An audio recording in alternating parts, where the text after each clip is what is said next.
Assalamualaikum warahmatullahi wabarakatuh. Selamat datang di ruang belajar geografi. Hari ini kita akan belajar tentang ketahanan pangan nasional, bahan industri dan energi terbarukan di Indonesia. Apa kabar semuanya? Semoga selalu dalam kondisi baik-baik saja dan terlindungi dari wabah yang sedang melanda bumi pada saat ini. Oke, langsung aja ya kita ke materi yang pertama, yaitu tentang ketahanan pangan. Mengapa ini menjadi penting untuk dibahas? Karena ketahanan pangan ini adalah salah satu fondasi suatu bangsa untuk dapat mengembangkan bidang lainnya. Nah, ini adalah dasarnya. Kemudian kita harus tahu dulu tuh tentang apa sih ketahanan pangan. Nah, silahkan disimak di layar ya. Menurut Undang-Undang Nomor 18 Tahun 2012 tentang ketahanan pangan, definisi pangan itu sendiri adalah segala sesuatu yang berasal dari sumber hayati produk pertanian, perkebunan, kehutanan, perikanan, peternakan, perairan, dan air, baik yang diolah maupun tidak diolah, yang diperuntukkan sebagai makanan atau minuman bagi konsumsi manusia. Nah, itu lengkapnya Ibu cantumkan semua di situ karena ini adalah definisi undang-undang, jadi harus lengkap ya, jadi agak panjang sedikit. Pada intinya, pangan adalah sesuatu yang bisa dikonsumsi oleh manusia secara layak, baik itu berupa makanan maupun minuman yang diperuntukkan melangsungkan kehidupan manusia. Bisa dipahami ya sampai sini ya? Ya, mungkin pengertian pangan ini sendiri sebenarnya tidak asing untuk kalian. Mungkin udah tahu semuanya, cuma definisi lengkapnya seperti yang ada di layar. Itu definisi menurut undang-undang. Silahkan untuk disimak terlebih dahulu kalimat lengkapnya. Kemudian yang kedua, ketahanan pangan. Tadi pangannya sudah ya, sekarang tinggal ke ketahanan pangan. Menurut undang-undang juga, ketahanan pangan adalah kondisi terpenuhinya pangan bagi negara yang sampai dengan perorangan, yang tercermin dari tersedianya pangan yang cukup baik jumlah maupun mutunya, aman, beragam, bergizi, merata, dan terjangkau, serta tidak bertentangan dengan agama, keyakinan, dan budaya masyarakat untuk dapat hidup sehat, aktif, dan produktif secara berkelanjutan. Nah, pada intinya ketahanan pangan ini adalah terpenuhinya pangan itu tadi bagi negara dan perseorangan. Nah, terpenuhi ini tidak hanya jumlahnya tapi kualitasnya ya, kualitas atau mutunya itu juga harus terjaga karena ini berkaitan dengan hidup sehat, aktif, dan produktif secara berkelanjutan. Otomatis jika pangan yang kita konsumsi setiap hari itu berkualitas, akan berpengaruh terhadap produktivitas manusianya ya. Jadi sumber daya manusianya juga ikut jadi berkualitas. Baik, silakan disimak tadi ya. Nah, menurut FAO atau Food and Agriculture, ini adalah organisasi dari PBB. Ketahanan pangan ini adalah ketersediaan pangan dan kemampuan seseorang untuk mengaksesnya. Sebuah rumah tangga dikatakan memiliki ketahanan pangan jika penghuninya tidak berada dalam kondisi kelaparan atau dihantui ancaman kelaparan. Nah, intinya hampir sama ya seperti yang menurut undang-undang tadi. Silakan disimak terlebih dahulu. Nah, pangan ini menjadi salah satu fokus yang penting bagi setiap negara, bahkan bagi PBB ada badan tersendiri untuk mengurus makanan dan pertanian. Karena apa? Karena ya pangan ini adalah suatu hal vital, syarat dasar hidup manusia dan menentukan kualitas hidup manusia juga gitu. Apabila ini terganggu atau terancam keberadaannya, maka akan berpengaruh secara signifikan terhadap bidang-bidang lainnya.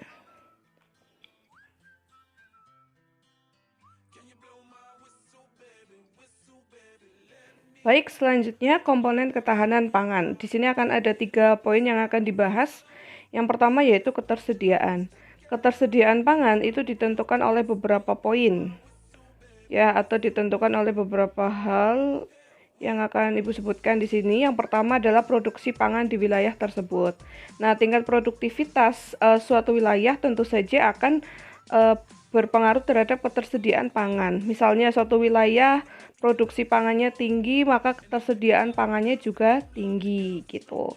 Nah, kalau produksi tidak tinggi, tapi ada poin kedua yaitu perdagangan pangan melalui mekanisme pasar lancar di wilayah tersebut. Bisa jadi pemenuhan kebutuhan pangan itu berdasarkan jual beli atau perdagangan, sehingga ketersediaan pangannya juga masih tetap bisa jadi tinggi gitu. Nah, kemudian Poin berikutnya yaitu stok yang memiliki pedagang dan cadangan pemerintah. Ini juga turut andil dalam ketersediaan pangan di suatu wilayah. Stok yang dimiliki pemerintah gitu ya, dan pedagang ini juga dihitung sebagai sebuah ketersediaan pangan. Yang terakhir yaitu bantuan pangan dari pemerintah atau organisasi lainnya. Misalnya di Indonesia itu ada sistem pembagian raskin yang secara berkala setiap bulan atau beberapa bulan sekali. Ini juga mendukung ketersediaan pangan bagi masyarakat. Sampai di sini bisa dipahami ya. Oke, kemudian yang kedua, aksesibilitas atau keterjangkauan itu ditentukan atau dipengaruhi oleh 3 aspek. Yang pertama aspek fisik, yaitu ketersediaan pangan dan infrastruktur. Ini infrastruktur secara fisik ya berarti ya. Misalnya kondisi jalan, kemudian aksesibilitas dari masyarakat itu sendiri. Ini akan berpengaruh juga terhadap ketahanan pangan. Kemudian yang kedua aspek ekonomi atau daya beli masyarakat terhadap pangan. Ini tingkat ekonomi juga akan berpengaruh, di mana yang ekonominya tinggi berarti nanti mampu membeli bahan pangan yang berkualitas dan cukup banyak gitu ya. Yang terakhir aspek sosial, tingkat pendidikan, ini berarti menjelaskan tentang kesadaran masyarakat tentang pentingnya memenuhi kebutuhan pangan tidak hanya secara kuantitas namun juga kualitasnya. Bisa dipahami ya sampai di sini ya.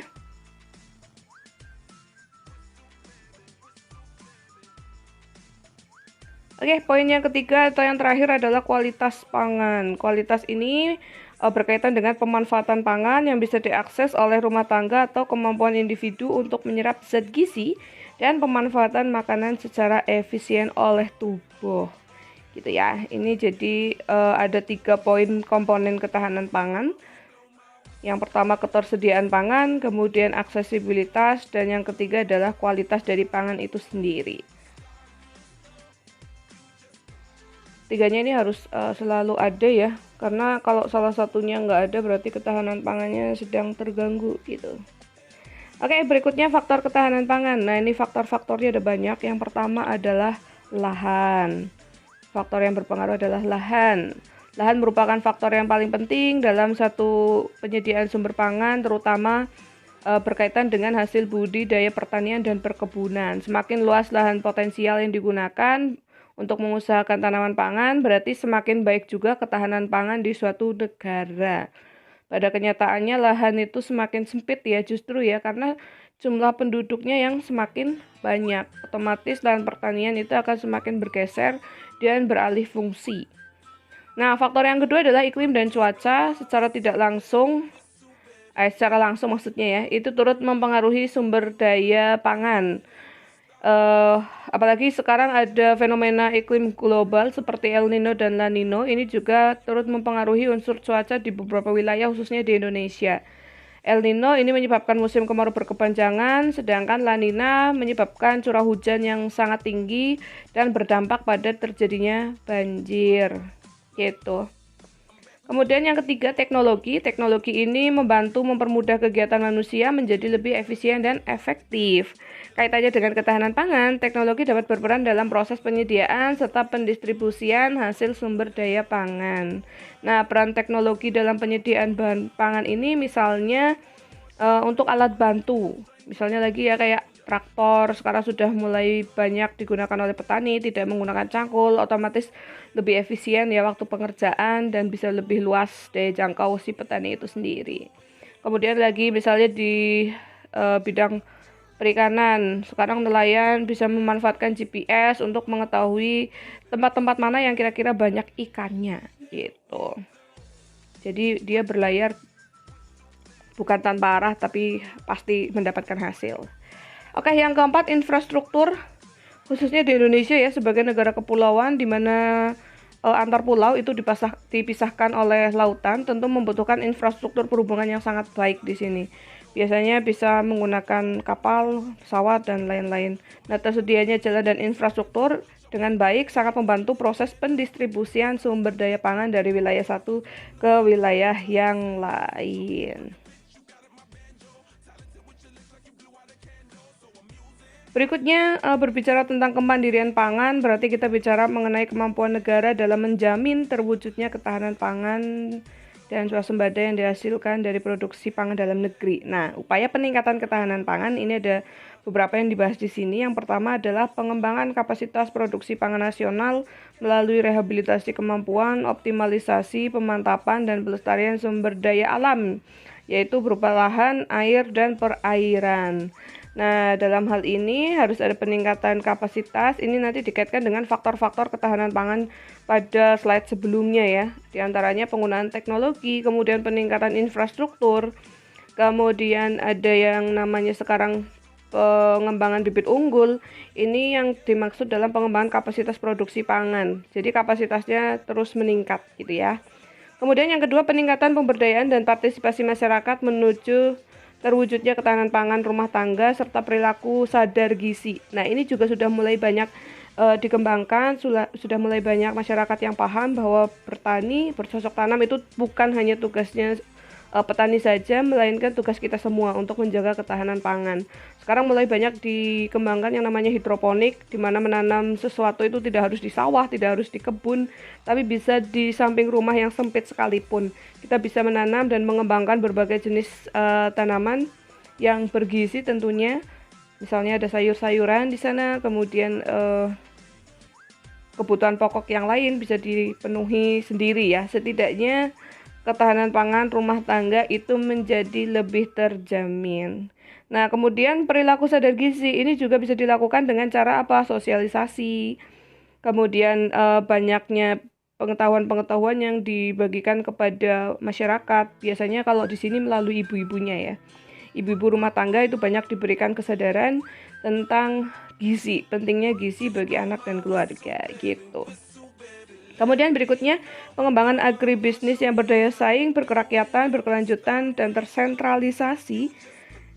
Yang dimaksud dengan berdaya saing tinggi berarti diupayakan melalui peningkatan efisiensi dan memanfaatkan inovasi dan teknologi. Berkerakyatan berarti memfasilitasi peluang yang lebih besar bagi masyarakat luas gitu ya. Kemudian berkelanjutan berarti diupayakan melalui peningkatan dan pemeliharaan kapasitas sumber daya alam, penerapan teknologi ramah lingkungan, dan pengembangan sistem distribusi keuntungan yang adil. Yang terakhir, tersentralisasi. Ini berarti keputusan tentang hal-hal yang terkait dengan pengelolaan sumber daya daerah untuk meningkatkan ketahanan pangan ada di tangan pemerintah daerah, kemudian bekerja sama dengan masyarakat juga, sehingga kebijakan-kebijakan yang diambil bisa adil dan merata ke seluruh lapisan masyarakat, tidak hanya berdampak pada golongan-golongan tertentu saja gitu. Sampai di sini bisa dipahami? Silakan untuk disimak terlebih dahulu untuk keterangannya.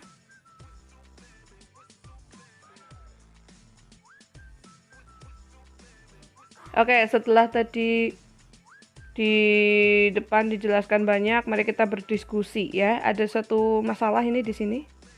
Indonesia itu kaya akan bahan pangan, tapi mengapa banyak terjadi kasus pusung lapar, gizi buruk, dan rawan pangan di beberapa wilayah di Indonesia? Silahkan jelaskan pendapat kalian di sini. Berkomentarlah di kolom komentar ya. Nanti akan Ibu baca atensinya dan akan Ibu nilai sebagai nilai keaktifan. Gitu. Tapi sebelum kita bahas itu tadi tentang kerawanan pangan di Indonesia, kita bahas dulu tentang kondisi ketahanan pangan di Indonesia ya. Terutama saat pandemi seperti sekarang ini, tentu saja produktivitas di segala lini akan mengalami penurunan, termasuk dalam hal ini adalah dalam ketahanan pangannya. Bisa dilihat ini adalah kemandirian pangan Indonesia di masa pandemi. Ada 3 provinsi dengan kemandirian pangan paling tinggi, yaitu ada di DIY, Gorontalo, dan Kalimantan Selatan. Sedangkan 3 provinsi dengan kemandirian pangan terendah ada Papua, Papua Barat, dan Maluku. Artinya apa? Ketersediaan pangan di daerah yang berwarna hijau itu sudah cukup baik, masih cukup baik. Sedangkan yang ada di warna merah ini mengalami kerawanan ya, sedang mengalami kerawanan. Ini tentunya menjadi perhatian bagi kita semua karena saudara-saudara kita yang berada di zona merah ini bisa jadi ketahanan pangannya sedang terganggu, ketersediaan pangan sedang terganggu atau kurang tercukupi, sehingga akan dikhawatirkan berpengaruh terhadap faktor-faktor atau sektor yang lainnya.